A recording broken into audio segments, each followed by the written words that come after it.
సౌకర్యాలను కలుగజేస్తాము అని కొంతమంది ఇప్పుడు చెప్తున్నారు. విశాల భావము, విశాలమైనటువంటి దృక్పథము అని. కానీ అమ్మ ఎప్పుడు చెప్పింది ఈ మాటంతా? కలియుగం ప్రారంభమైన అప్పుడే చెప్పింది. ఎప్పుడు అంటే కలియుగం ప్రారంభమైన 97 సంవత్సరాలు, నరనామ సంవత్సరం అప్పుడు కదా అమ్మ ఉద్భవించింది ఈ భూమి పైన. శ్రీవిల్లిపుత్తూరులో. శ్రీవిల్లిపుత్తూరుకి ఏమని పేరు? శ్రీధన్విపురం. అందుకని అటువంటి విశాల దృక్పథాన్ని మనము కూడా పెంపొందించుకొని ఈనాటి పాఠం గురించి తెలుసుకునే ప్రయత్నం చేద్దాం. ఈరోజు 4వ పాఠంలో ఆజి మజై కన్నా అంటూ అని ప్రారంభించి చెప్తున్నారు. ఆజి మజై కన్నా అంటున్నారు. నిన్నటి పాఠంలో ఓంగి ఉలవడన్న ఉత్తమని పేరు వాడు. ఉత్తముడైన వాడెవరో అతన్ని ప్రార్థించారు. ఉత్తముడు అంటే ఎవరు? తన యొక్క స్వార్థాన్ని చూసుకోకుండా లోకానికి అంతటికీ మేలు చేసేవాడు ఉత్తముడు అండి. అటువంటి ఉత్తముడు ఎవరు అని ఆలోచిస్తే అమ్మ గోదాదేవికి గోపికలకు ఎవరు కనిపించారు? శ్రీమన్నారాయణుడే ఉత్తముడు, అతడే శ్రీకృష్ణుడే ఉత్తముడు. అతడిని తప్ప మేము ఇంకొకరిని ఎవరిని ఆశ్రయించము. ప్రయోజనము అతడే, ఫలితము అతడే, సాధనము అతడే, మనకి నడిపించేటటువంటి సాధనము అతడే, దరికి చేర్చేటటువంటి ప్రయోజనము అతడే, ఫలము అతడే అని సంపూర్ణంగా విశ్వసించినటువంటి వాళ్ళండి గోపికలందరూ కూడా. ఆజి మజై కన్నా అంటే నిన్న స్నానానికి కావాల్సింది. ఇదంటే ఏ వ్రతం అనుకుంటున్నాం? స్నాన వ్రతము, శ్రీవ్రతము, తిరుప్పావై వ్రతము, ప్రధానాంశం స్నానం. ప్రతి పాశురంలో స్నాన వ్రతం అని చెప్తూ స్నానం చేద్దాం, స్నానానికి వెళ్దాం, నీరు కావాలి అంతా అదే చెప్పారు కదా. నీరు కావాలి అని చెప్తారు కానీ ఎక్కడ స్నానం చేసినట్టు కనిపించదు.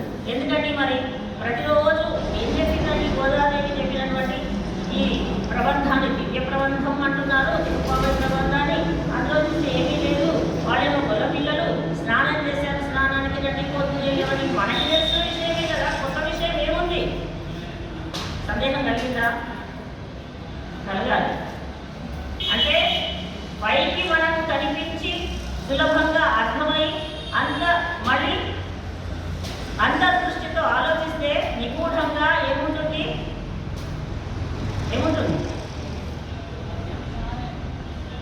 వేదం మనం మొదటి 2 రోజులు చెప్పుకున్నాం. అందుకనే మళ్ళీ ఒకసారి చెప్పుకుంటాం అనమాట. వేదములో మరియు ఇతిహాసములలో, ఉపనిషత్తులలో ఉన్నటువంటి విషయమే ఇందులో ప్రతిపాదించి. ఎవరి గురించి ఉంటుంది వేదము, ఇతిహాసము? ఎవరి? నారాయణుని గురించి తెలియజేసింది. నారాయణ తత్వం శ్రేష్టమైనది. ఈ జీవుడు మనం ఎవరము? మానవులము, పశుపక్షాలు అన్నీ ఉన్నాయి. జీవరాశి అంతా కూడా చేరవలసినటువంటి గమ్యం ఒకటి ఉన్నదండి. ఆ గమ్యం ఎక్కడికి వెళ్ళాలి? ముందైతే పరమ పదములకు వెళ్ళాలి. అదే మార్గనిర్దేశనం చేసేటటువంటి మాసం ఇదే మాసం, మార్గశిర మాసం.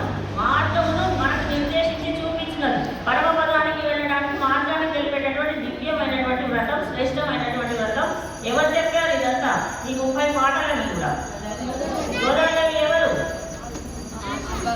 ఆండాడమ్మ ఎవరు? ఒక మహిళ. 12 మంది ఆడవాళ్ళు అని చెప్తే ఒక్కదే అది మన గ్రేటే కదా. మనం సంతోషించాలి కదా. మరి ఆ విషయంలో కూడా చెప్పకుండా వెనక్కిపోతే ఎట్లా? అందుకని 11 మంది ఆడవాళ్ళు పురుషులే అండి. కొయ్య ఆడవారు, కేయ్య ఆడవారు. మీరు తండ్రి గారు ఎవరు? విష్ణు చిత్తుల వారు ఏ ఆడవారు? పెరియ ఆడవారు. అందుకని అమ్మ చెప్పినటువంటి మాట వాళ్ళందరూ పురుషులు. కానీ ఒక దయ, సౌలభ్య గుణము, వాత్సల్య గుణము అమ్మకి ఎక్కువగా ఉంటుంది కనుక మనల్ని బాగు చేయాలని శ్రీకృష్ణ పరమాత్మ నేనే వచ్చి వీళ్ళందరికీ తెలియజేస్తానని ఒక అద్భుతమైనటువంటి గ్రంథాన్ని మనకిచ్చాడు. ఏమిటది? శ్రీకృష్ణ పరమాత్మ ఏం చెప్పాడు? ఎందుకోసం ఉద్భవించాడు? భగవద్గీత చెప్పడానికే. అప్పుడు అక్కడ ఉన్నటువంటి అర్జునునితో మనం లేవు, కానీ అర్జునుడు ఉన్నాడు.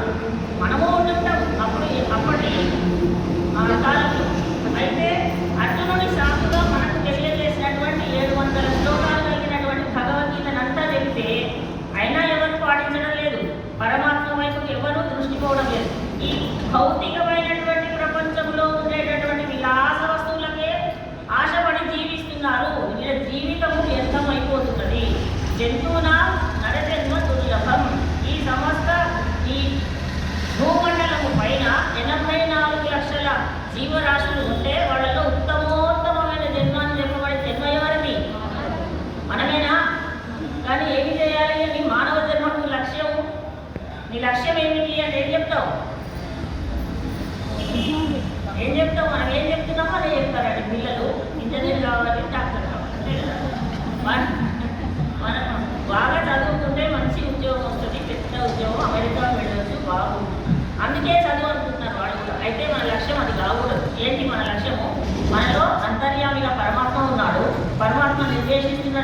గమ్యం ఒకటి ఉన్నది, మార్గశిర మాసం ఒకటి ఉంది. ఆ మాసంలో మనం ఏం చేయాలి? తిరుపావై వ్రతాన్ని ఆచరించాలి. ఆచరిస్తే ఏమి లభిస్తుంది? పరమపదం మనకు దారి లభిస్తుంది. అప్పుడు జ్ఞానం మనకి జ్ఞానం ఇచ్చాడండి పరమాత్మ.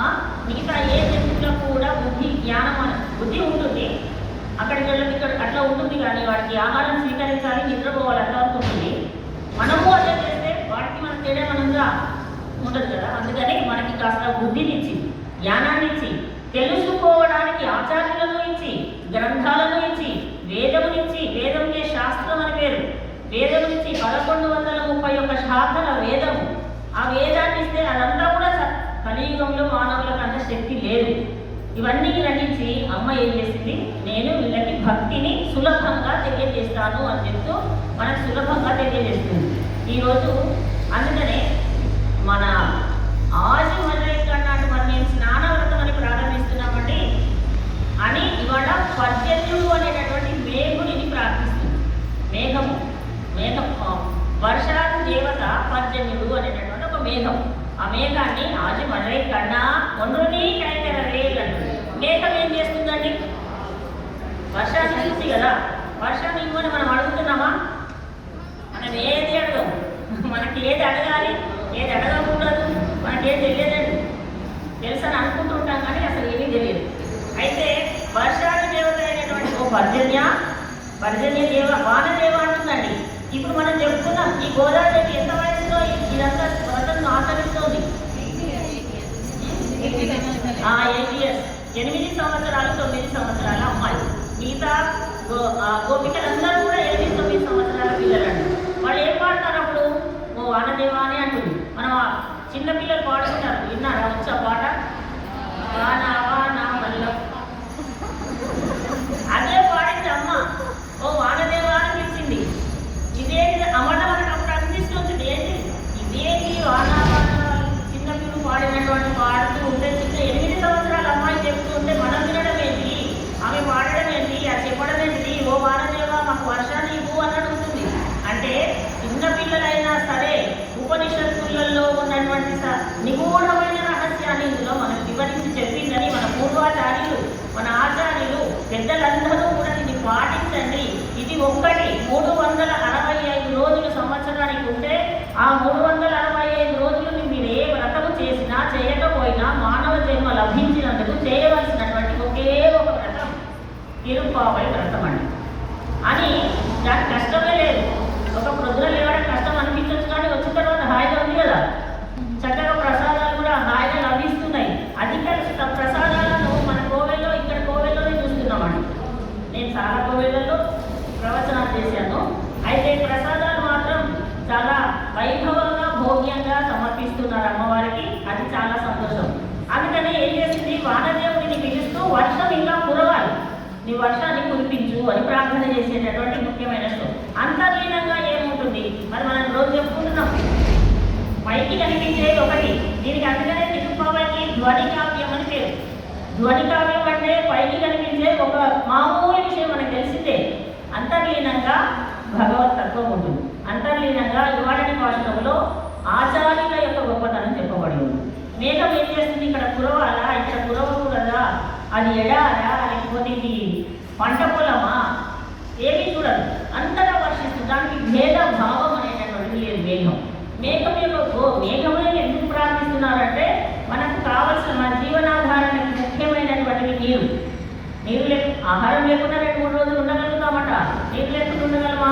అందుకని నీరు ముఖ్యము కనుక స్నాన వ్రతం అని పేరు. అయితే స్నాన వ్రతం అంటున్నారు, చివరి దాకా స్నానమే చేయరు. అంటే వీళ్ళు కోరుతున్నటువంటి స్నానం ఏమిటి? భగవంతుని యొక్క గుణాలనే తలుస్తూ అదే స్నానంగా భావించేవాడు. దాన్ని ఏమంటారు? భగవద్ గుణానుభవమే. గోపికలు కోరుకున్నటువంటిది, గోదాదేవి కోరుకున్నటువంటిది ఏమిటంటే భగవంతునికి అనేకమైన గుణములు ఉన్నాయండి. ఆ గుణములన్నింటినీ కూడా ఆలోచిస్తూ అన్ని అవతారాలలో స్వామి యొక్క ఔదార్య గుణాలను పాడుతూ ఈ వ్రతాన్ని చేస్తూ ఉన్నారు. అది వాళ్ళు చేసేటటువంటి స్నానం అంటే మనం ఆచరించేటటువంటి స్నానం కాదు. మనం ఆచరిస్తాం స్నానం దేహశుద్ధికే, అంతఃశుద్ధి లేదు. ఉందా అంతఃశుద్ధి? అంతఃశుద్ధి లేదు. అంతఃశుద్ధి మనస్సు శుద్ధి శుద్ధిగా లేదండి. మన మనస్సులో ఏముంది మన మనస్సులో చాలా పేరుకుపోయినటువంటి మురికి చెత్త అంత ఉందండి. ఒక చెప్పాలంటే అటువంటి దానిని ఈ నెల రోజులలో ఏం చేయాలి? ఒక డస్ట్బిన్ ఉంటే దాన్ని శుభ్రం చేసుకోవాలి. ఏం చేయాలి? దాన్ని బోర్లు వేయాలి కదా. అందుకని ఎట్లా శుభ్రం అవుతుంది? మన ఇంట్లో ఉన్న చెత్తను తీసి బయటేస్తాం, మనస్సులో ఉన్న చెత్తను తీసి పారివేయడం ఎట్లు? ఈ 30 రోజులు కోవెలకు వస్తే ప్రాతకాలంలో గుడికి వస్తే ఆ ప్రాతకాలంలో పరమాత్మ యొక్క నామాలు చెవులో పడితే శ్రవణం, కీర్తన, విష్ణు స్మరణం, వందనం, దాస్యం, సఖ్యం, ఆత్మనివేదనం అంటూ ప్రహ్లాదు 9 రకాల భక్తి తత్వాలను తెలియజేశాడు. అందులో మొదటి 3 చాలా ముఖ్యమైనవి అని శ్రవణం. ఏమి వినాలి? భగవద్గీతలను వినాలి. విష్ణు స్మరణం, విష్ణు భగవాన్ శ్రీమన్నారాయణ యొక్క దివ్య తత్వాన్ని మననం చేయాలి. కీర్తనం పాడాలి అని చేస్తున్నాం. ఈ మొదటి 3 ముఖ్యమైనవి పాటించండి. వీటి ద్వారా కూడా జ్ఞానం అభివృద్ధి చెంది బుద్ధి కలిగి పరమాత్మ వైపు నడుస్తామని. మనం కోవిలకు వస్తున్నామంటేనే పూర్వజన్మ సుకృతం అండి. చూడండి, ఇంత పెద్ద కాలి మనకు స్నేహపురి కాలి. ఎంతమంది వస్తున్నాం మనం? పూర్వజన్మ సుకృతం. మనం చేసుకున్నటువంటి అనేక జన్మలలో చేసుకున్నటువంటి సుకృతం అంతా ఇంత ఉండి ఒక చిన్న ఆవగిందంతా ఇప్పుడైతే పరమాత్మ వైపుకు రావాలనేటటువంటి బుద్ధి కలుగుతుంది. ఆ బుద్ధి వలన మనకు కాస్త వచ్చి స్థిరంగా కూర్చోగలుగుతున్నాం. కూర్చోవడం కావాలండి. శ్రవణం చేయాలంటే కూర్చోవడం కాకపోతే శ్రవణం లేదు. అందుకని అమ్మ ఈరోజు స్నానవ్రతానికి మేము చేసేటటువంటి స్నానవ్రతం అండి. మేము చేసే స్నానవ్రతం వలన లోకమంతా సుభిక్షంగా ఉంటుంది. దానికి కావలసినటువంటి మంచి స్వచ్ఛమైన నీటిని ఇచ్చేటటువంటి వాడివి నీవే. మరి మీ గుడి దగ్గర నీరు ఉంటుందా? మీ దగ్గర నీరు ఎప్పుడు ఉంటుందా? స్టాక్ ఉంటుందా? కొన్ని డ్రమ్ముల నిండా మరి ఎక్కడి నుంచి తెచ్చుకుంటుంది? సముద్రంలో నుండి తెచ్చుకుంటుంది. మేఘంకి ఒక కోరిక ఉంది అంటాడు. మేఘానికి కోరిక ఏమిటి అంటే తన దగ్గర ఏమీ లేదు. ఏమీ లేకున్నా సరే దానం చేయాలని కోరిక. ఏమీ లేదండి, నా దగ్గర ఉంటే నా 1,00,000 రూపాయలు దానం చేసేవాడు. అంత శక్తి లేదు, నాకంత ఆ చిన్న ఉద్యోగం మనం అనుకుంటాం. ఎంత చిన్న ఉద్యోగమైనా ఉన్న 1,00,000 రూపాయలు 10 రూపాయలు చేయొచ్చు. కానీ మన మాట వేరు, మన చేత వేరు, మన ఆలోచన వేరు. మేఘం ఏం చేస్తుందట? తన దగ్గర లేకపోయినా సరే ఇవ్వాలి, 10 మందికి మంచిని పంచాలి అనే ఉద్దేశంతో అమృతతుల్యమైనటువంటి జలం, మనకు అదే జలం అమృతమే కదా, జలమే. ఆ నీటిని సేకరిస్తుంది. ఎక్కడి నుండి? సముద్రం. దానము చేయకోరిన వదాన్యున ఈయగ శక్తి లేని చోనైనా వేరొక దిక్కుననైనా తెచ్చి ఈ భూనును మేఘుడు అంబుదికి పోయి జలంబుల తెచ్చి ఈయడే వాన వాంఛిత వింపెసలార భాస్కర అంటాడు బద్దెన మహాకవి. భాస్కర శతకంలో మేఘం దగ్గర నీళ్లు లేవండి, కానీ ఇవ్వాలనే తపన, ఇవ్వాలనే కోరిక. నేను అందరికీ లోకంలో ఒక మంచిని పంచాలనే కోరిక. దానివల్ల ఏం చేసింది? లేకపోయినా సరే మేఘము సముద్రం దగ్గరికి వెళ్ళింది. సముద్రం సూర్యుని యొక్క కిరణాల వల్ల ఆవిరి రూపంలో వస్తున్నటువంటి ఆవిరినంతా పట్టుకుంది. దానిని మేఘంగా మారింది. ఆ మేఘాన్ని స్వచ్ఛమైన నీరుగా వర్షిస్తుంది. సముద్రం దగ్గర నుండి నీటిని తీసుకుంది. సముద్రంలో ఏముంటుంది? అది ఉప్పు నీరు, మనకి ఇచ్చేటటువంటి నీరు. వాటిని స్వచ్ఛం చేసి ఫిల్టర్ చేసి మనకు స్వచ్ఛమైన నీటిని అందజేస్తుంది. అవే మనకు జీవనాధారం. ఉప్పు నీరు సముద్రం నిండా ఉందండి, ఎంత అంటే అంత ఉంది. ఏం లాభం? ఒకటి పంచిందా? పంచలేదు. కానీ మేఘం తన దగ్గర ఏమీ లేదు. అటువంటి బుద్ధి కలిగినటువంటి మేఘుడిని ఈరోజు ప్రార్థిస్తున్నారు. అది ఎంత డబ్బు ఉంటే లాభం? పిసినాడు వాడు తినడు, ఇతరులకి పెట్టాడు. అటువంటి స్థితి కాదు మనకు కావాల్సింది. పెట్టేటటువంటి స్థితి కలిగినటువంటి ఓ మేఘమా, ఆ మేఘమును పర్జన్యదేవ, పర్జన్యుడు అనేటటువంటి మేఘుడు, ఆ మేఘుడిని ఈరోజు ప్రార్థిస్తుంది, విషయాన్ని వివరిస్తూ ఉంది. మేఘుడు వచ్చాడట పిలవగానే. ఏమంటే మనం పిలిస్తే దేవుడని వస్తాడా? ఇన్ని ప్రదక్షిణ చేస్తున్నాము, పొద్దున్నే వచ్చి ఒక్కసారి పిలిచి చూసామా వచ్చాడా? ఎప్పుడన్నా ఏ రాడంటే దేవుడు అంతే అని మనం ఒక నిశ్చయం చేసుకొని ఉన్నాం. భగవద్భక్తులు పిలిస్తే పరమాత్మ నియమించినటువంటి వాడే కదండి వీళ్ళందరూ.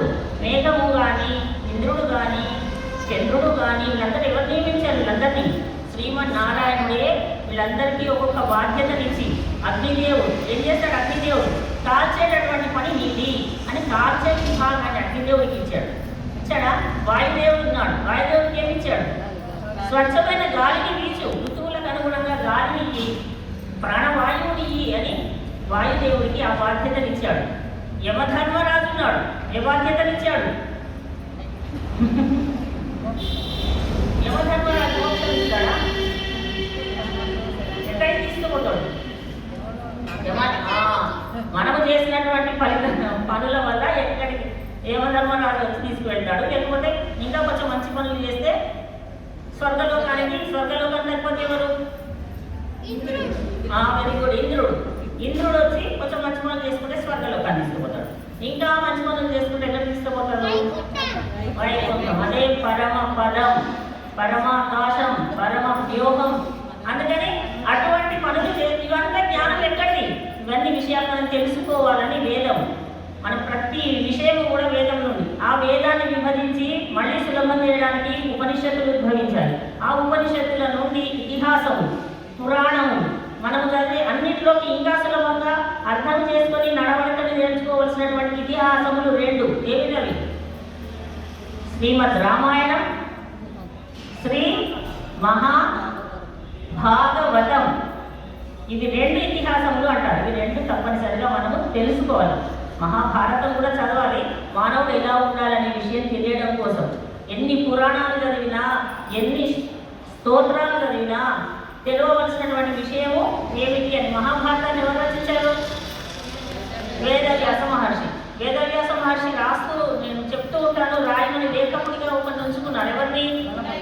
గణపతిని. గణపతి అంతా మొత్తం రాశాడు. గణపతి కూడా ఒక షరతు పెట్టాడు. ఏమిటని? మధ్యలో ఆపకుండా చెప్తూ ఉండాలి, నేను కూడా పెన్ను తీయకుండా రాస్తూనే ఉంటాను. సరే అన్నారు, ఇద్దరు కూర్చొన్నట్టు రాశారు. చివరికి ఇంత చెప్పిన తర్వాత ఆ గణేశుడికి ఒక సందేహం కలిగింది. ఎన్ని పురాణాలు రాశాడు వేదవ్యాస భగవానుడు. 18 పురాణాలు రాశాడు. అష్టాదశ పురాణాలు రాసి, మహాభాగవతము రాసి, మహాభారతము రాసి, మహాభారతం రాసి, ఇంత ఎందుకు రాస్తున్నావు? ఇన్ని పురాణాలు ఎవరు చదువుతారు? ఈ కలియుగంలో ఎవరికి అవసరం వస్తుంది? ఏదో ఒక వాక్యంలో నీకు చెప్పడం రాలేదా? మహాభారతంలో ఎన్ని శ్లోకాలు?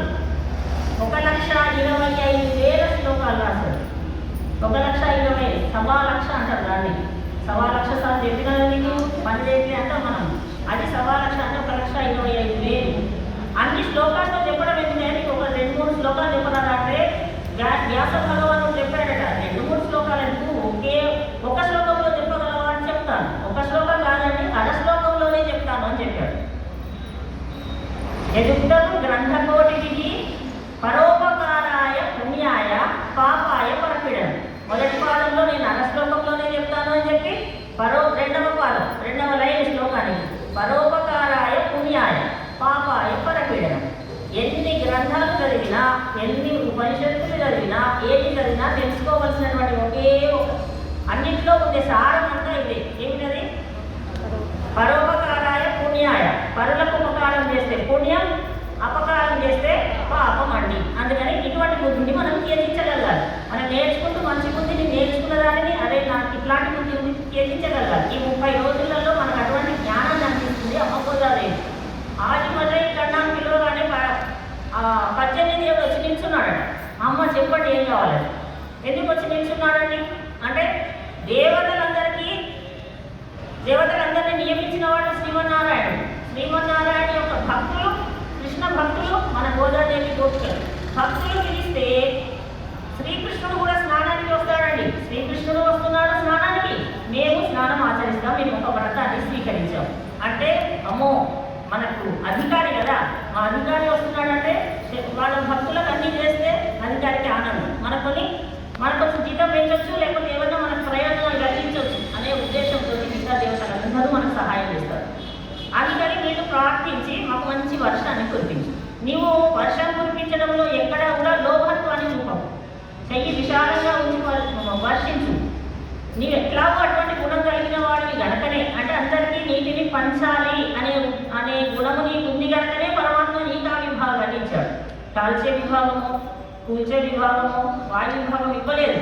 నీ గుణానికి తగ్గట్టుగా నీకు దానం చేయడానికి వీలుగా జలమునిచ్చేటటువంటి ఆ బాధ్యతనిచ్చాడు కనుక నీవు మాకు చక్కటి వర్షాన్ని కురిపించవలసింది. ఈ వర్షము వలన ఏమి జరుగుతుంది? పంటలు పండుతాయి. పంటలు పండితే ఏం జరుగుతుంది? ఎందుకు పంటలు పండి ప్రపంచం అంతా సుభిక్షంగా ఉంటుంది. సస్యశ్యామలంగా సుభిక్షంగా ప్రపంచం ఉండాలంటే మొట్టమొదటి కావాల్సినటువంటి వర్షం. ఆ వర్షం కూడా కురవాలంటే మనస్సులలో మంచితనం ఉన్న చోట వర్షం కురుస్తుందండి. మనస్సులలో మంచితనం కోల్పోతుంటే వర్షాలు కూడా ప్రకృతి మనకు అందుకనే విరుద్ధంగా నడిచి ఎప్పుడో చెవులకు పంటలు కట్టినవాడు మీకు మూతి కూకు కట్టినట్టు చేస్తుంది. అందుకని మానవత్వము, నీతి నియమము, ధర్మము అన్నీ పోతూ ఉంటే ఇంకా రాను ఇంకా ఏం జరుగుతుందో తెలియదు. అందుకని మానవులలో మంచితనం ఉంటే ప్రకృతి కూడా మానవులలో భగవంతుని భక్తి ఉంటే శ్రీకృష్ణ పరమాత్మ 700 శ్లోకాలు చెప్పి అవన్నీ చెప్తే శ్రీకృష్ణ పరమాత్మ భక్తి ఉన్నటువంటి భక్తులు నేను వెళ్ళాలని దేవతలందరూ సహకరిస్తారు. వాళ్ళ దేవుడు సహకరిస్తాడు, వాయుదేవుడు సహకరిస్తాడు, అగ్నిదేవుడు సహకరిస్తాడు. అందుకనే మనకు అనేక ఉపద్రవాలు జరుగుతున్నాయి వాళ్ళ వల్ల. ప్రకృతి బాధపడింది. అందుకని ఆది మళ్ళీ కన్నా ఒంటుని కైకరవే నీకు నీటిని వర్షించడంలో ఎటువంటి అలసత్వాన్ని లోపత్వాన్ని రూపము అంతటా చక్కగా వర్షించు. ఆ వర్షం వల్ల మాకు ఈ వ్రతం సంపూర్ణమవుతుంది. ఆజయులకు ముఖాన్ని కొడాతేరి అంటారు. మరి ఎట్లా నీటిని స్వీకరించాలో కూడా చెప్తుందండి అమ్మ. ఇప్పుడు సైంటిస్టులు చెప్తున్న విధానాన్ని అప్పుడే అంటే దాదాపు 4000 సంవత్సరాల క్రితం ఉన్నటువంటి గోదాదేవి కలియుగం ప్రారంభమై మనకు 5120 సంవత్సరాలు అయితే దాదాపుగా అప్పుడు ఉన్న అంటే 4000 సంవత్సరాల క్రితము ఉన్నటువంటి దాదాపు 5000 సంవత్సరాలు ఉన్నటువంటి గోదాదేవి అప్పుడే చెప్పిందండి. ఒక మేఘం అనేది ఉంటుంది, సముద్రంలోని ఆవిరి ద్వారా నీటిని తీసుకుంటుంది, దానికి చల్లటి గాలులు తగ్గితే వర్షాలు కురుస్తాయి. మనకి ఇప్పుడు చెప్పినట్టు మనం చిన్న పిల్లలు ఇప్పుడు చదువుకున్న పుస్తకాలలో మొన్న సైంటిస్టులు చెప్పిన విధానము అమ్మ గోదాదేవి ఆనాడే చెప్పింది. అందుకని ఆమె ఒక గొప్పనైనటువంటి ఏమంటారు శాస్త్రవేత్త. అదే విషయం చెప్తుంది. ఆజీవుకు ముఖందు కొడాతేరి నీవు సముద్రం లోపల దాకా వెళ్ళి పైపైన తీసుకోవద్దు అంటుంది. పైపైన తీసుకుంటే కొన్ని నీటిని తీసుకుంటాం. సముద్రం లోపల దాకా వెళ్ళి కడుపు నిండా నీటిని స్వీకరించి కడుపు నిండా నీటిని తీసుకున్న తర్వాత బ్రేవ్ అని ఒక తేలుపులు వస్తాయి. అట్లా తేలిస్తే అప్పుడు పొట్ట నిండినట్టు. దాంట్లో ఎన్ని విశేషాలు, ప్రతి పదానికి అనేక విశేషాలు ఉంటాయి. పొట్ట నిండితే బ్రేవ్ అనే పదం, ఆ బ్రేవ్ వచ్చిన తర్వాత మనం తింటే మన ఆరోగ్యం చాలా చెప్తుంది. పొట్ట సంకేతం ఇస్తుంది. కానీ మనం ఎక్కడ చాలా బాగుంది జిల్లాని ఒకటే తిన్నావా ఇంకోటి తిన్నావు వడ్డించేవాడు వడ్డిస్తుంటే మనం లాగించేస్తుంటారు. అప్పుడేమవుతుంది తర్వాత అనర్థాలు. అందుకని అంటే సర్వత్ర వర్జయే నువ్వు కానీ ఏవో మేఘమా నీవు లోపలి దాకా వెళ్ళు. నీరు మాకు చాలా అవసరం అంట. కొద్దిగా నీళ్ళు తీసుకోకు, ఎక్కువ నీటిని తీసుకొని ఆకాశంలో పై దాకా వెళ్ళు. ఏమంటే కింది వరకే ఉంటే కొంత ప్రాంతమే తడుస్తుంది నీ వర్షం వల్ల. పై దాకా వెళ్ళు, చాలా ఎత్తుకు వెళ్ళు, వెళ్ళి అక్కడి నుంచి వర్షించు.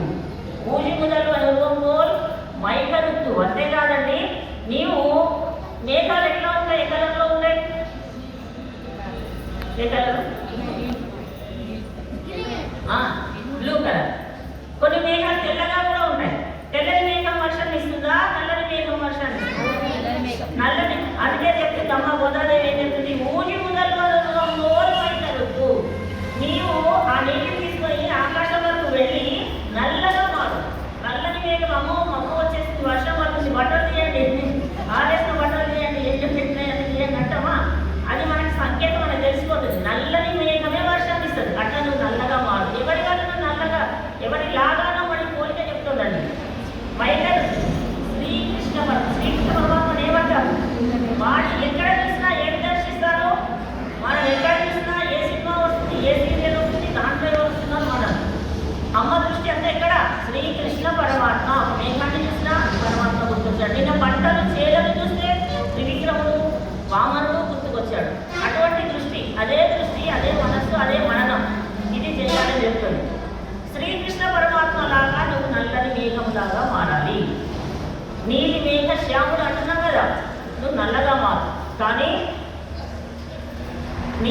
మేఘశ్యాముడు అని మరి మేఘాలను ఆలోచిస్తే చూడండి ఎంత ఉంటుందో. నీలి మేఘశ్యాముడు అంటున్నాం కృష్ణుడిని. కృష్ణుడు నియమించినటువంటి వాడు వీళ్ళందరూ. ఎవరు? కృష్ణుడు అంటే విష్ణుమూర్తి. విష్ణుమూర్తి నియమించినటువంటి వీళ్ళందరినీ విష్ణుమూర్తితో పోలిస్తే ఎవరి గొప్పతనం వచ్చింది? మేఘంతో పోల్చి వచ్చిన కవులు పండితులంతా నీల మేఘశ్యాముడు అంటున్నా మనం కూడా అలవాటైంది. కానీ నువ్వు కృష్ణుని లాగా నల్లటి మార్చింది అమ్మ, మార్చింది పదము. నువ్వు కృష్ణుని లాగా నల్లగా మారు అని సవరించింది అక్కడ. ఊజి ముదల్వను రూంగోల్ మైగలును పాశియం తోలుడై పద్మనాభం కయ్యిల్. అంటే వర్షం ఎట్లా వాళ్ళ మొత్తం చెప్తుందండి. ఏమంటే వర్షాన్ని కురిపించు, మాకు చల్లగా నీళ్ళు తెప్పించు అంటే సరిపోదా? ఇంత పెద్దగా చేసి ఇంత పెద్ద పాఠశాలలు మనం చదివేటట్టు చేసింది కాదు. అంటే ఇది వివరంగా మనం అర్థం చేసుకోగలగాలి. పరమాత్మయే దృష్టి. మళ్ళీ పాశియం తోలుడై పద్మనాభం కయ్యిల్. ఎలా వర్షించాలంటే నల్లగా మారినటువంటి నీవు విశాలమైనటువంటి బాహువులు కలిగినటువంటి పద్మనాభుడు అనే పేరు వల్ల కలుస్తున్నారు. 4వ వర్షంలో పద్మనాభుడు. పద్మనాభుడు అంటే ఎవరు? శ్రీమన్నారాయణుడే. ఆ పద్మనాభుడి పద్మమునందు నాభి కలిగిన నాభి అని పద్మము గలవాడు. ఆ పద్మములో ఎవరిని సృష్టించాడు? బ్రహ్మదేవుడు. అందుకని పద్మనాభుడికి విశాలమైనటువంటి హస్తములు. ఆ హస్తములలో ఉండేటటువంటి ఆజిగోల్ పాశియం తోడుడై పద్మనాభం కయ్యిల్. శంఖం ఏముంటుంది చేతిలో?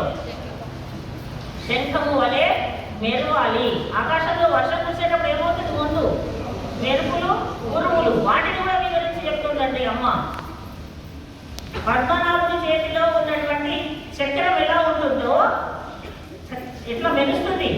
స్ఫురత్సహస్రార శిఖాకి తీరం సుదర్శనం భాస్కర కోటి తుల్యం సురద్విషాం ప్రాణ వినాశి విష్ణోః చక్రం సదాహం శరణం ప్రపద్యే. కోటి సూర్యుల యొక్క తేజస్సు. ఒక సూర్యుడే మనం తట్టుకోలేము ఎండాకాలం. ఒక సూర్యుడే చూడగలమా? ఏ కాలమైనా చూడలేమే. అటువంటి సూర్యుడు కోటి మంది ఉదయిస్తే ఎంతటి ప్రకాశం ఉంటుందో అంతటి ప్రకాశంతో తిరుగుతుంది చక్రం. ఆ విధంగా నువ్వు మెరవాలి ఆకాశంలో. మెరిసిన తర్వాత చెప్తున్నాను, ఆజిపోల్ నిన్ని వరంగోల్ నివ్వలేందు. పరమాత్మ చేతిలో, కుడి చేతిలో చక్రం ఉంటే ఆ చక్రానికి ఏమని పేరు? సుదర్శనం. ఎడమ చేతిలో ఏముంటుంది? శంఖం. శంఖం ఎలా ఉంటుంది? శంఖము వలె తెల్లని శంఖము. ఆ శంఖము వలె ధ్వనించు. ఆకాశంలో వర్షం కురిసే ముందు వచ్చేటటువంటి సంకేతాలను తెలియజేస్తూ ఉన్నారు. ముందుగా మెరుపు, తర్వాత ఉరుము. అంటే కదా మనం ఉరుము అంటాం. అలా ఉరుమాలి. ఎలా ఉరుమాలి? స్వామి చేతిలో ఉన్నటువంటి శంఖములాగా. ఎటువంటి శంఖము? తెల్లగా ఉంటుంది. దేని వల్ల ఉంటుంది? దేనిలాగా? తెల్లగా అంటే దేంతో ఒక ఉపమానాన్ని చెప్పాలి. విష్ణోః ముఖోద్దానిల పూరితస్య యస్య ధ్వనిర్దానవదర్పహంతః తం పాంచజన్యం శశికోటి శుభ్రం శంఖం సదాహం శరణం ప్రపద్యే అంటూ పంచాయుధ స్తోత్రం. 5 ఆయుధాలు పరమాత్మకు ముఖ్యమైన ఆయుధాలు. ఎవరికీ లేవు అవి. ఏ పరమాత్మకు లేవు. అందుకనే స్వామిని ఆశ్రయిస్తే మనకు ఆయుధములు రక్షిస్తాయి. శరణు అని వెళ్ళినటువంటి వాడిని రక్షిస్తాయి. శత్రువులైనటువంటి వాడిని దండిస్తాయి కదా. చక్రం అంతా ఎంతమందిని సంహరించింది చక్రం? ఎవరెవరిని సంహరించింది చక్రం? శంఖము, చక్రము. వీటిలాగా నువ్వు నిలవాలి, కూరవాలి, గురుము, ధ్వని అట్లా రావాలి. అది ఎట్లా ఉంటుందన్నారు? శశికోటి శుభ్రం. కోటి సూర్యుల వలె ప్రకాశించేటటువంటిది చక్రం సుదర్శనం అయితే, కోటి చంద్రుల వలె వెన్నెలనిచ్చే చంద్రుడు ఒక చంద్రుడు కాదు, కోటి చంద్రులు ఉదయిస్తే ఎటువంటి ప్రకాశము వెన్నెల అంత తెల్లగా ఉండేటటువంటి ఓ శంఖం పేరేమి? పాంచజన్యమా, నీవు అటువంటి ధ్వనిని చెయ్యి. శత్రువులకు భయం కొలిపి దడముట్టించేటటువంటి శబ్దాన్ని చెయ్యి ఆకాశంలో. ఆ తర్వాత ఏం చేయాలట? తర్వాత ఏం జరుగుతుంది? ఉరుము మెరుపు వచ్చిన తర్వాత వర్షం చూస్తుంది. వర్షం ఎలా కురవాలో కూడా తెలియజేస్తుంది. తాజాదే శార్గముడైన శరవడైపోల్. శార్గము అనేటటువంటి ఒక ఆయుధం ఉందండి స్వామి దగ్గర. ఏమిటి శార్ంగం అంటే? శార్ంగం అంటే ఏమిటి? ధనుస్సు. ధనుస్సు స్వామి చేతిలో ఉన్నటువంటి ధనుస్సు ఎలాగైతే బాణముల యొక్క పరంపరను సంధిస్తుందో, ఎట్లా సంధిస్తుంది? ఒక బాణం ఎగిలిగా అమ్ముల పొదలను తీసి సంధించి వదిలేసి అట్లా చేశాడు యుద్ధము. రామ రావణ యుద్ధము రామ రావణ యుద్ధమే అట. దాని పోలిక వేరేమని చెప్పలేదు. అదే రాముడి చేతిలో ఉన్నటువంటి కోదండం ధనుస్సు. ధనుస్సులో నుండి అమ్ముల పొది వెనకాల కట్టుకుంటారు. ఆ అమ్ముల పొది నుంచి బాణం ఎప్పుడు తీస్తున్నాడో తెలియదు, ఎప్పుడు సంధిస్తున్నాడో తెలియదండి. ఆశ్చర్యపోయారు చూస్తున్నటువంటి దేవతలందరూ కూడా. కరభూషణాలు అందరూ వచ్చారు. 14,000 మంది. 14,000 మందిని ఒక్క రాముడే సంహరించి వేశాడు. ఎప్పుడు బాణం తీస్తున్నాడో తెలియదు, ఎప్పుడు వాడి పైన సంధిస్తున్నాడో తెలియదు. ఆ బాణముల యొక్క పరంపర, మొదటి బాణం వెళ్ళి వాడని తగలకపోతే మనకు బాణం పెడుతుంది. అదే స్థితిలో పరమాత్మ చేతిలో ఉన్నటువంటి ధనుస్సు నుండి వెలువడినటువంటి బాణముల పరంపర అన్నట్టు వర్షాన్ని కురిపించు. అటువంటి వర్షం మాకు కావాలి అని చెప్తున్నారు. శంఖము చక్రములాగా మెరవాలి, శంఖములాగా ఉరమాలి. పరమాత్మ రాముడి చేతిలో ఉన్నటువంటి ధనుస్సు నుండి వెలువడినటువంటి బాణముల పరంపర అన్నట్టు వర్షాన్ని ఇవ్వు. ఆ తర్వాత వాళ్ళ ఉలగిని పెయిడాయ్ నాంగళం మాటని నీరాడ మలిందేలో. ఇట్లా నువ్వు వర్షాన్ని ఇస్తే, స్వచ్ఛమైన జలం ఇస్తే, ఇంతకుముందు లేవాటి నీరు చెరువులలో కుంటలలో ఉన్నాయి, కానీ అవన్నీ కలుషితమై ఉండొచ్చు. ఇప్పుడు స్వామి కూడా వస్తున్నాడు కృష్ణ పరమాత్మ స్నానానికి. అందుకని స్వచ్ఛమైన నీటిని నువ్వు ఇస్తే మేమందరము అందులో స్నానమాడి మా యొక్క ఈ వ్రతానికి అనుకూలమైనటువంటి స్నానాన్ని ఆచరించి మేము సంతోషిస్తాము.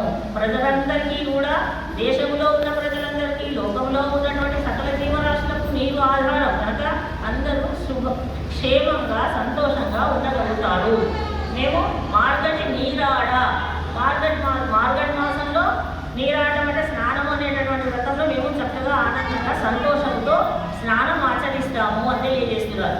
అయితే ఇదంతా మేగుడిని ఏం కనిపించింది? ఇప్పుడు మనం ధ్వని కావ్యం అంటున్నాం. తిరుప్పావై దివ్య ప్రబంధం, పుట్టి ప్రబంధం అనని చెప్పుకున్నాం మనం మొదటి రోజు. తిరుప్పావైని ఏమంటారు? దివ్య ప్రబంధం అంటారు. ఈ దివ్య ప్రబంధం ధ్వని కావ్యం. ఈ ధ్వని కావ్యం కూడా మనకు ఒక మంత్రం ఉంటుంది, ద్వయ మంత్రం అని. ద్వయ మంత్రం అంటే 2 మంత్రాలు. 2 మంత్రాలు అంటే మనం ప్రతిరోజు చేసుకుంటుంటాం కదా. శ్రీమన్నారాయణ శరణం శరణం ప్రపద్యే శ్రీమతే నారాయణాయ నమః. నిరంతరము ధ్యానించవలసినటువంటి మంత్రం ద్వయ మంత్రం. ఈ మంత్రం యొక్క సారమంతా ఇందులో ముఖ్యంగా ఇమిడి ఉంటుంది. మనము నిగూఢంగా చూస్తే మళ్ళీ ఇందులో నిగూఢంగా ఈ భాషణంలో ఏం చెప్పారు అంటే ఆచార్య తత్వాన్ని తెలియజేశారు. ఆచార్యుడు అంటే ఎవరు? ఆచినోతి ఆచార్య అని ఆచరించి చూపేవాడు ఆచార్యుడు అండి. దేన్ని ఆచరిస్తాడు? ఏది మంచి అని వేదము శాస్త్రము ఉపనిషత్తులు చెప్పావో, మానవుడు ఎలా నడుచుకోవాలని ఆ గ్రంథాలని తెలియజేశాడో అలా నడుచుకునేటటువంటి వాడు ఆచార్యుడు. అట్లా ఆచార్యుడు ఏం చేస్తాడు? ఆ ఆచార్యుడు ఏం చేస్తాడు? దాన్ని ఆచరించుకుంటూ ఉండిపోతాడా? తనకు ఉన్నటువంటి జ్ఞాన పరంపర, తనకు ఉన్నటువంటి జ్ఞానాన్నంతా 10 మందికి పంచుతాడు. పంచే లక్షణం ఎవరికి ఉంటుంది? మేఘుడి వలె మేఘము ఆచార్య తత్వాన్ని తెలియజేస్తున్నాడు. మేఘం ఎట్లాగైతే వర్షాన్ని అందరికీ ఇవ్వాలని ఇస్తుందో ఆచార్యులు కూడా అంతే. వాళ్ళ దగ్గర ఆచార్యుడు ఏం చేస్తాడు? వేదములను, పురాణము, శాస్త్రము, భక్తి మొదలైన వాటిని లోపలికి ప్రవేశిస్తాడు. లోపలికి వెళ్ళి నిగూఢంగా ఉన్నటువంటి మనకు అవసరమైన అనేకంగా విస్తారంగా ఉంటుందండి వేదమంతా కూడా. ఉపనిషత్తులు కూడా మనం చదవలేము, అందుకే ఇంత సులభంగా అమ్మజెప్తుంది. విస్తారంగా ఉన్నటువంటి ఆ ఉపనిషత్తులు అనేటటువంటి గుహలోనికి ప్రవేశించి అక్కడ నిక్షిప్తంగా ఉన్నటువంటి మనకు ఉపయోగమే. మళ్ళీ మనకు చెప్తే మనకు అంత జ్ఞానం కూడా తట్టుకోలేమండి. మనకు ఎంత సులభంగా చిన్న పిల్లవాడికి ఎట్లయితే ముగ్గు చేసి పెడతాం కానీ మొదటి రోజు ఆవకాయనం పెట్టం కదా, అదే విధంగా మనకు సులభంగా తెలియజేయడం కోసమని అమ్మ ఈ సులభమైన వార్తల ద్వారా అంత అర్థాన్ని మనకిచ్చింది. అయితే ఆచార్యుడు వేదము, ఉపనిషత్తులు, శాస్త్రము, భక్తి మొదలైన వాటిలోనికి వెళ్ళి అందులో ఉన్నటువంటి నిగూఢ రహస్యాలను తెలుసుకొని ముందు తాను తెలుసుకొని నేను ఎట్లయితే నేను తీసుకుందో అదేవిధంగా దాన్ని తెలుసుకొని దానిని శిష్య పరంపరకు పంచుతాడు. ఒక ఉన్నత పీఠం ఎక్కి పంచుతాడు అంటున్నారు. ఉన్నత పీఠం ఎందుకు ఎక్కుతాడు? మనతో పాటు మనతో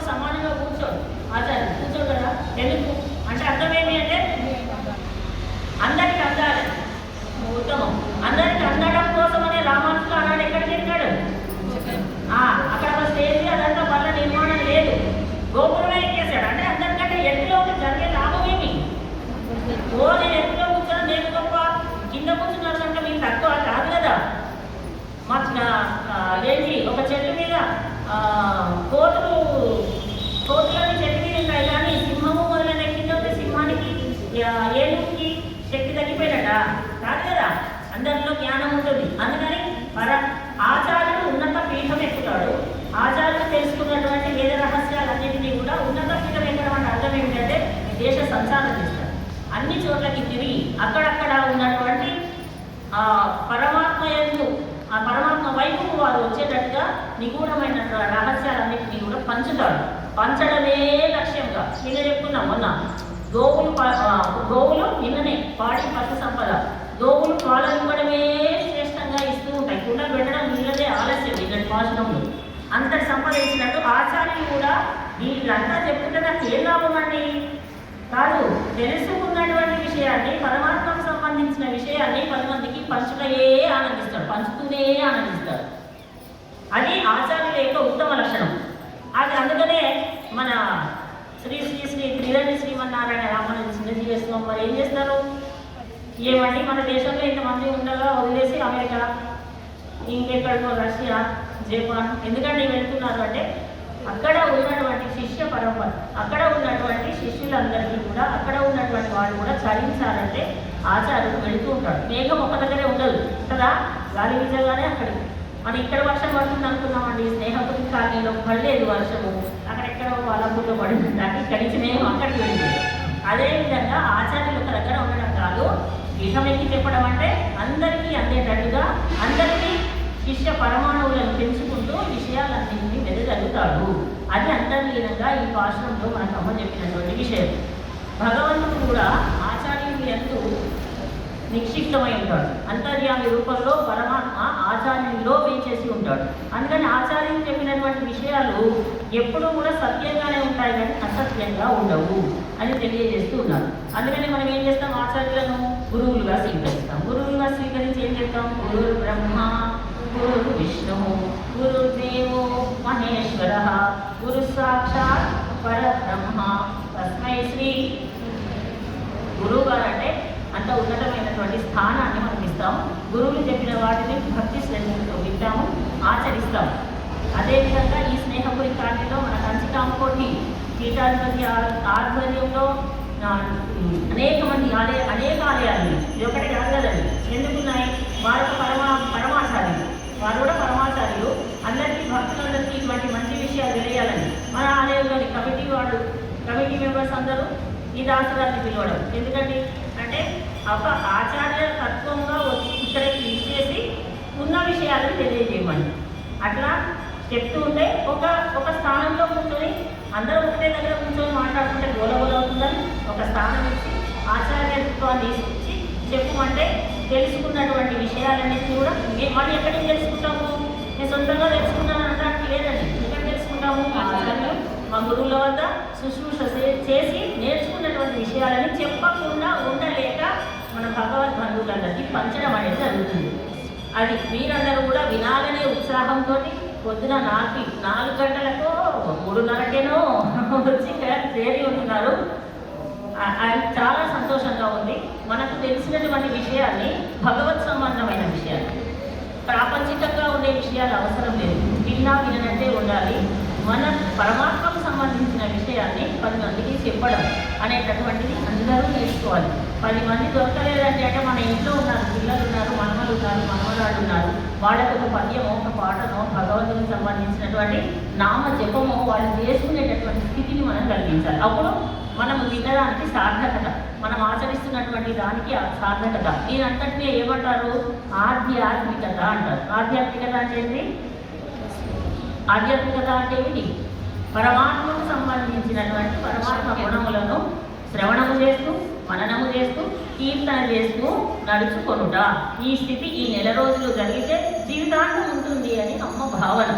అంటే మనం ఎప్పటి నుంచో వింటున్నా కూడా మీరు అందరూ అని తెలిసిన విషయాలే చెప్తున్నారు కావచ్చు. అప్పుడు వాళ్ళు అప్పుడు మీరు ఇంత గతంలో శ్రీమాన్ ఆచార్యుల వారి దగ్గర శ్రవణం చేసే ఉన్నారు.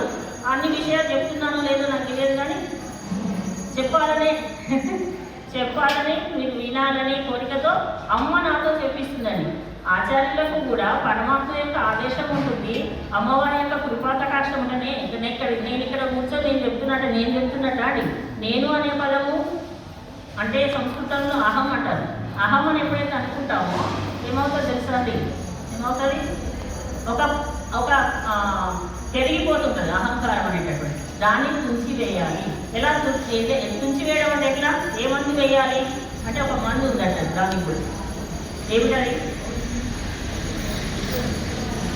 ఇందాక చెప్పుకున్నాం, మన మనస్సును చెప్పుకున్నాం. అప్పుడు మనస్సులో ఉన్నటువంటి కల్మషాన్ని తొలగించి వేయాలంటే మనసును బోర్లించాలి. అంటే దాంట్లో ఉన్న చెత్తనంతా ఏరి పారేయాలి. ఏరి పారేయడం ఎలాగా అంటే భగవన్ నామస్మరణ ద్వారా. ఆ స్మరణలో కూడా ముఖ్యమైనటువంటి ఒక పదం ఉందండి, అదే నమః. మొదలయ్యాలని చెప్పినాం కదా, మన మనస్సే ఒక డస్ట్బిన్ అనుకుంటే దాంట్లో ఉన్నటువంటి చెత్తను తీసేయాలనుకుంటే దానిని మొత్తం ఏం చేస్తాం? కుమ్మరిస్తాం. అదేవిధంగా మనసును కుమ్మరించినట్టే నమః అనే ఒక పదాన్ని తిప్పాలి. తిప్పి చెప్పండి ఏమవుతుంది? నమః మనః అయిందా? మనః అది మన మనస్సు. మన మనస్సును తిప్పాలి అంటే ఉన్నటువంటి కల్మషాన్ని తొలగించి వేయాలి. రాగి చెంబు, ఇట్లాంటి చెంబులు ఉన్నాయనుకోండి, అసలు వాడడం లేదు. ధనుర్మాసం వస్తేనే తీస్తూ ఉంటాం. అప్పటి వరకు ఏమవుతుంది? అట్లా తెల్లగా మెరుస్తూ ఉంటుంది. అది దాని మీద ఎన్నో నల్లగా పడిపోతుంటుంది రాగి చెంబులు. వెండి ప్లేట్లైనా ఏం చేస్తాము? శుద్ధి చేస్తాం. రోజుకోసారి పెరుమాణ పాత్రలను శుద్ధి చేస్తామా? అదేవిధంగా మన మనస్సు కూడా అలాంటిది. మన మనస్సును కూడా శుద్ధి చేయాలి. శుద్ధి చేస్తే ఒక ఇనుప వస్తువు కత్తిపీటను మనం వాడడం లేదు. వాడుతున్నాం కానీ ఒక 5 రోజులు 6 రోజులు వాడడం లేదు, ఇంట్లో లేవు. ఏమవుతుంది? తుప్పు పట్టుకుంటుంది. దాన్ని ఏం చేయాలి? శుద్ధి చేయాలి మళ్ళీ. అటువంటి స్థితి మన మనస్సును నిరంతరము శుద్ధి చేసుకుంటూ ఉండాలి. దేనితో శుద్ధి చేయాలి? నమః నమః నమః. నమః అంటే మహా అంటే నాది, నా కాదు. నా అనే పదమే ఇంగ్లీష్లో నో అని పెట్టున్నారు. మన సంస్కృత భాష, మన తెలుగు భాష ఉత్తమోత్తమైనది. కాకపోతే ఉద్యోగాలు వస్తున్నాయి, ఇంగ్లీష్ మీడియంగా తీస్తున్నాం, అక్కడెక్కడికో పంపిస్తున్నాం. అది అసలు విషయం. అది అయితే ఆనందంగా ఉండడానికి అందరికీ విషయాలు చెప్పాలి. మహా అంటే నాది, నా అంటే కాదు. అందుకనే నమః అంటే హే భగవన్, నీకు సంబంధించినటువంటి అరటి పండు నీకు ఇస్తున్నాను. నువ్వు సృష్టించినటువంటి పుష్పాన్ని నీకు సమర్పిస్తున్నాను. నీవు సృష్టించగా చేసినటువంటి చక్కెర పొంగలి ప్రసాదాలని నీకు నివేదన చేస్తున్నాము. ఇది భావన జరగాలి. ఆరగింపు చేసేటప్పుడు, నైవేద్యం పెట్టేటప్పుడు. నేనే చేసిన అప్ప, నేను ఈరోజు చక్కెర పొంగలి చేసిన ఎంత బాగుందో తెలుసా? మనం చేసామా? మనం సృష్టించినామా? ఒక చక్కెర ముక్క సృష్టించడం వచ్చా? అన్నం పరమాత్మ కదా చెప్తే అన్ని చేస్తున్నాం అనేటటువంటి భావన మనసులో ఉండి పరమాత్మకు సమర్పించేటటువంటి ప్రతి వస్తువును కూడా ఏమనాలి? అందుకని ఏం చెప్పాడు కృష్ణ పరమాత్మ? కృష్ణార్పణమస్తు. అన్నీ కూడా పరమాత్మ నీకే, నీవు సృష్టించింది నీకే ఇస్తున్నాను. అట్లా ఇచ్చేటటువంటి బుద్ధి నీవు. మళ్ళీ బుద్ధి కూడా వాడే వేయాలని మన దగ్గర ఏమీ లేదు. మనం అట్లా వచ్చే పూర్వజన్మ సుకృతం వల్ల వాడు ఈ దేహాన్ని సృష్టించి ఇచ్చాడు అంతే. అటువంటి స్థితిని అందుకనే హే గోపాలక, హే కృపాజల నిధే, హే సింధు కన్యాపదే, హే కంసాంతక, హే గజేంద్ర కరుణాపారేణ, హే మాధవ, హే గోపీ జననాథ పాలయ పరం జనామిన స్వామిన అని హే భగవన్ నీ యొక్క నామాన్ని స్మరించేటటువంటి శక్తిని ముకుందమూర్తి నా ప్రణపత్య యాచనలు నీ పాదముల చెంత నా శిరస్సు వచ్చి నమస్కరించేటటువంటి నమః అంటే వంగి ఉండడం. ఇప్పుడు మనస్సును తిప్పేసినా కదా, నమః అంటే కూడా వంగి ఉండడం. ఈ మనస్సు వంగు అంటే వంగుతుందా? ఎవరో లేదు, బయట ఎక్కడో లేదు. శత్రువులు ఎక్కడున్నారు? మనలోనే ఉన్నారు. మన అంతఃశత్రువులు ఉన్నారు. కామ, క్రోధ, మోహ, లోభ, మద, మాత్సర్యములు వీటన్నిటిని తొలగించుకోగలగాలి. తొలగించుకోవాలంటే ఒకే ఒక సులభమైన మంత్రం. ఏమిటది? నమః. కోవెల ప్రాంగణే 2 చేతులు నమస్కార స్థితిలో ఉంచి శిరస్సు వంచాలి. ఇట్లానే ఉంటా అంటది మనస్సు వంగదండి. ఒక్కొక్కసారి మన పెద్దవాళ్ళకి నమస్కారం చేయమని పిల్లలను చూస్తుంటాం, నమస్కారం పెట్టదు, వాడు పెట్టబుద్ది కదా. మనస్సు అది వాడ దోషం కాదు. మనస్సు మన మాట వినదు, దాని మాటని మనం వినేటట్టు చేస్తుంది. అందుకనే భగవద్గీతలో స్థిత ప్రజ్ఞ లక్షణాలను తెలుసుకొని అట్లా నడుచుకొని అని చెప్తాడు శ్రీకృష్ణ పరమాత్మ. అటువంటి స్థితిని మనము పొందాలి. ఆ విషయాలన్నింటినీ గ్రహించాలి. మన తోటి స్నేహితులందరినీ కూడా రమ్మని పిలవాలి. అమ్మ గోదాదేవి అందరము కలిసి చేసుకుందామని చెప్పింది. ఈ వ్రతం ఒక్కటి చేసేది కాదు కదండి. ఒక్కడు చేసేదా? ఏకస్వాదున భుంజీత, ఒక్కడే మధుర పదార్థంలో తినకూడదు. మనకు తెలుసు, అది మన పెద్దలు ఆచరించారు. మనం ఏం పిండి వంటలు చేస్తున్నాం, పక్కింటి వాళ్ళకు ఇంటూ నాలుగు చాక్లెట్ ఉంటే నలుగురికి పంచిస్తాం. అదే విధానంగా నలుగురు కలిసి భజన చేస్తే ఆనందంగా ఉంటుంది. భగవంతుని యొక్క భజన ఒక్కడు ఇంట్లో కూర్చొని చేస్తే హరే రామ బాగుంటుందా? నలుగురు కలిస్తే ఆనందం అధికం అవుతుంది. కనుక మన స్నేహపురి కాలనీలో ఉన్నటువంటి మిగతా గోపికలందరికీ విషయాన్ని చెప్పి రేపటి నుంచి అందరూ వచ్చేటట్టు చూడండి. ఎందుకంటే ఇవాళ 4వ పాశనం అయింది, రేపు 5వ పాశనము. 5వ పాశనం వరకు ఇంకా ఉపోద్ఘాతం, ఇంట్రడక్షన్ నడుస్తుంది ఈ గ్రంథానికి. 6వ పాశనం నుండి అసలు వ్రతం ప్రారంభం. అందుకని ఇంకా వ్రతం ప్రారంభం కాలేదు. వ్రతానికంటే ముందు అన్ని సమకూర్చి పెట్టుకుంటాం కదా, పళ్ళు ఫలాలు సత్యనారాయణ పీఠ అట్లాంటివి జరిగింది. వ్రతం ప్రారంభమవుతుంది కనుక ఈ 6వ పాశనం నుంచి మీరందరూ కోవెలకు వచ్చిన సంపూర్ణ వ్రతం చేసినాక ప్రయోజనం సిద్ధిస్తుంది అని అందరికీ చెప్పండి. అందరూ వచ్చేటట్టు చూడండి. మనకు పొద్దున పూటనే కార్యక్రమాలు, విశేష కార్యక్రమాలు కూడా మనం చేసుకుందాం. చాలా విశేష కార్యక్రమాలు ఉన్నాయి. గాజులన్నీ తెచ్చి గాజుల ఉత్సవం కూడా చేసుకున్నారని తెలిసింది. ముందు మలహాళిత నోడాల తోడుబడిగానని 18వ పాశనం. ఆ పాశనంలో అమ్మవారి యొక్క గాజుల కలవరకు వస్తుంది కనుక అప్పుడు విశేషంగా మన సౌభాగ్య వ్రతం అని నడువు చేసుకుంటాం. సుహాసినికి అందరం కావాల్సినటువంటి గాజులు, తిలకము, కాటుక, పుష్పాలు, ఇవన్నీ కూడా అద్దము, ఇవన్నీ కూడా దువ్వెన, ఇవన్నీ తెచ్చి అమ్మ అందరికీ పంచుకున్నదే. ఎట్లా చేసుకుంటారు? సాయంత్రం కూడా చేస్తున్నారో పొద్దున్న అది వివరాలు చేసుకుందాం. చేసుకుని అవన్నీ సంపత్తులు ఇచ్చేటటువంటి వ్రతం కనుక అధిక సంపదలను మనం సంపాదించుకుందాం. భగవన్నామాన్ని నిరంతరము మనసులో కీర్తిద్దాం. ఇవాళ పాశుగాన్ని ఒకసారి ఇప్పుడు అనుసంధానం చేసుకొని ముగించుకుందాం. ఆశిమజై కన్నా ఒండ్రుని కైకరవే ఆశియు తుముఖందు